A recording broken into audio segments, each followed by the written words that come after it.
नमस्कार दोस्तों, आप सभी का स्वागत। आज फिर हाज़िर हो गया हूँ एक और वीडियो लेकर। आज का वीडियो जो है वो स्पेशल वीडियो है सभी के लिए, उन स्टूडेंट्स के लिए जो यूके पढ़ने जाना चाहते हैं, जो यूके में अपनी बैचलर्स करना चाहते हैं, अपनी मास्टर्स करना चाहते हैं। एग्जैक्ट उनको मालूम नहीं है कि कैसे क्या प्रोसेस होता है, कितना टाइम लगता है, क्या क्या स्टेप्स होते हैं, जो कि जानना बहुत ज़्यादा ज़रूरी है। क्योंकि बहुत ज़्यादा मिसगाइड होते हैं स्टूडेंट। कुछ स्टूडेंट्स को एग्जैक्ट पता ही नहीं है, क्योंकि कनाडा दिमाग में भरा है, तो कनाडा का प्रोसेस तो ऑलमोस्ट सबको पता है, बट यूके का भी कुछ स्टूडेंट्स को पता है, बट मेजर स्टूडेंट्स को नहीं मालूम है। तो मैं चाहता हूँ कि इस वीडियो के माध्यम से मैं आपको जितना ज़्यादा सिंपल कर पाऊँ उतना ज़्यादा सिंपल करता हूँ प्रोसेस, ताकि आपको एटलीस्ट पता हो कि प्रोसेस होता कैसे है। आप चाहे कहीं से भी अप्लाई करो, वो हमारा मैटर नहीं है। मैटर ये है कि आपको पता हो कैसे कौन सा स्टेप होता है, ताकि आपको कोई भी एजेंट, कोई भी कंसल्टेंट किसी भी तरीके से गुमराह ना कर पाए या मिसगाइड ना कर पाए। तो सबसे पहला जो स्टेप होता है वीज़ा एप्लीकेशन का for UK, that is to get your offer letter. सबसे पहले ऑफ़र के लिए अप्लाई होता है, चाहे आप किसी भी कॉलेज, किसी भी यूनिवर्सिटी में अप्लाई करते हैं, चाहे बैचलर्स के लिए करते हैं, चाहे मास्टर्स के लिए करते हैं।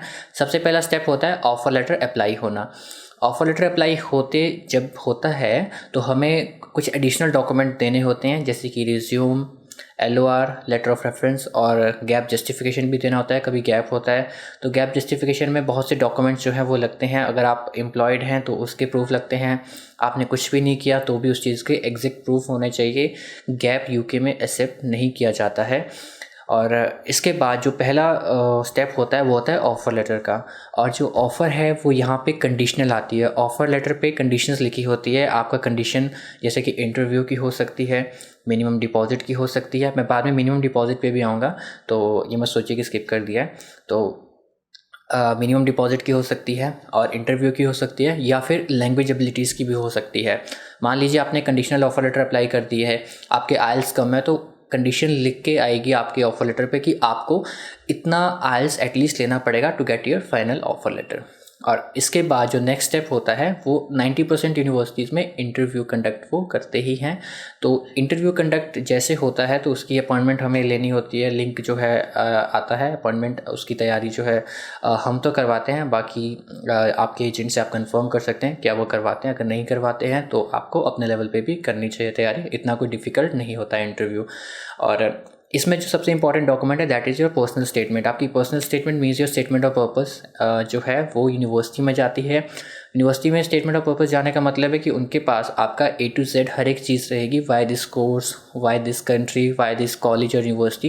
तो वही चीज़ आपने इंटरव्यू में बोलना है, तो इतना कोई डिफ़िकल्ट नहीं होता है। जैसे आपका इंटरव्यू क्लियर होता है देन आप एलिजिबल हो जाते हो अपना मिनिमम डिपॉजिट पे करने के लिए। अब मिनिमम डिपॉजिट हर एक कॉलेज, हर एक यूनिवर्सिटी का डिफरेंट होता है। जनरली ये जो डिपॉजिट है ये कास अप्लाई करने के लिए 3000 to 5000 रहता है। और अब यूके ने क्या कर दिया है कि अगर आपने ट्रैवल करना है तो आपको एटलीस्ट 6 मंथ्स की फ़ीस पे करनी पड़ेगी, चाहे आप किसी भी कॉलेज या किसी भी यूनिवर्सिटी में अप्लाई करते हैं। तो ऐसा नहीं है कि आप 3000 पे करके आप वीज़ा तो ले सकते हो, आप कास्ट अप्लाई कर सकते हो, आप फाइल भी एम्बेसी में लगा सकते हो, but at the time of your travel to UK तो उस वक्त आपको एटलीस्ट 6 मंथ का ट्यूशन फ़ीस पे करना पड़ेगा। तो हम जैसे इनिशियल डिपॉजिट पे पहुंच गए, इनिशियल डिपॉजिट के बाद जो अगला स्टेप रहता है that is to apply for cast, that is your confirmation of acceptance of studies. और जो कास्ट है वो अप्लाई करने के लिए आपको फ़ंड शो करने पड़ेंगे। अब फ़ंड कितने शो करने पड़ेंगे? फ़ंड्स का कैलकुलेशन बहुत ज़्यादा सिंपल है, that is your living expense. Inner London में है तो डिफरेंट रहेंगे, आउटर लंदन में है तो डिफरेंट रहेंगे। तो जितना आपका लिविंग एक्सपेंस रहेगा plus your remaining tuition fees. For example आपने इनिशियल डिपॉजिट किया है ऑफ 3000 पाउंड्स और आपकी जो साल का ट्यूशन फीस है वो है 15,000 पाउंड्स। तो जो डिफरेंस है 12,000 पाउंड्स का ये शो करना है प्लस योर लिविंग एक्सपेंस। तो अप्रॉक्सीमेटली 9,214 आपके लिविंग एक्सपेंस है, आउटर लंदन की बात करते हैं मान लीजिए, और आपका 12,000 जो है वो रिमेनिंग है।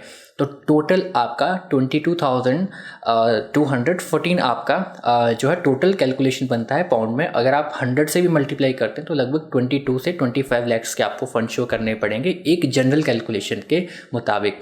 बाकी university to university, area to area ये चीज़ जो है ये वेरी करती है, तो इसको हम जनरलाइज नहीं कर सकते हैं। और कास्ट जब अप्लाई होगी आपका मेडिकल भी होना चाहिए। मेडिकल की कोई अपॉइंटमेंट का कोई दिक्कत नहीं है, वॉक इन अपॉइंटमेंट हो जाती है। कनाडा की तरह अपॉइंटमेंट जो है वो एक महीना 2 महीना इतना लेट नहीं चलता है।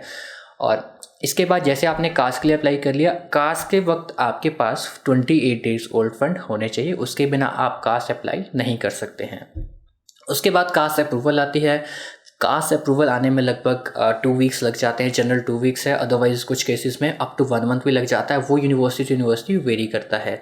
और जब आपकी कास्ट आ जाती है तो दैट इज़ योर 19% की आपका वीज़ा आना अब 100% हो जाता है। जब आप एम्बेसी में लगाते हैं ऑब्वियसली तो 100% होता है, बट 19% आपका वीज़ा प्रोसेसिंग वो कास्ट में हो जाती है। उसके बाद सिर्फ 1% काम रह जाता है, और जो 1% काम है वो आपकी फ़ाइल एम्बेसी में जानी है। जब आपकी फ़ाइल एम्बेसी में जाएगी तो आपकी कास्ट बहुत इंपॉर्टेंट रोल प्ले करेगी। उस वक्त आपको आपकी जो एम्बेसी फ़ीस है वो पे करनी पड़ेगी, और आपको अपनी हेल्थ इंश्योरेंस भी पे करनी पड़ेगी। जनरली एम्बेसी फ़ीस जो है वो नॉर्मल सर्विसेज की 35 to 40,000 रहती है। हेल्थ इंश्योरेंस 1 साल के प्रोग्राम की लगभग 70 to 80,000 रहती है, बट कुछ केसेस में 1 लाख भी रहती है। तो ये प्रोग्राम टू प्रोग्राम और यूनिवर्सिटी टू यूनिवर्सिटी वेरी करता है।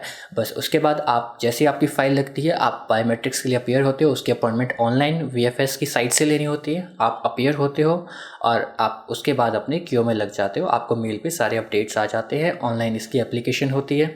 अब डॉक्यूमेंट की आपकी चॉइस रहती है कि आपको ऑनलाइन अपलोड करने हैं या फिर VFS में जाकर स्कैन करवाने हैं। तो बहुत सिंपल प्रोसेस है, कोई इतना डिफ़िकल्ट नहीं है जितना कि इसको बनाया गया है। आई होप आपको जो प्रोसेस है UK स्टूडेंट वीज़ा का वो क्लियर हो गया हो। इसके अलावा भी कोई इन्फॉर्मेशन चाहिए वो मैं आपको दे सकता हूँ, आप कॉन्टैक्ट कर सकते हैं दिए हुए नंबर पे। मैं उम्मीद करता हूँ कि आपको ये वीडियो इन्फॉर्मेटिव लगी होगी। इन्फॉर्मेटिव लगी तो वीडियो को लाइक और चैनल को सब्सक्राइब ज़रूर कीजिए। धन्यवाद।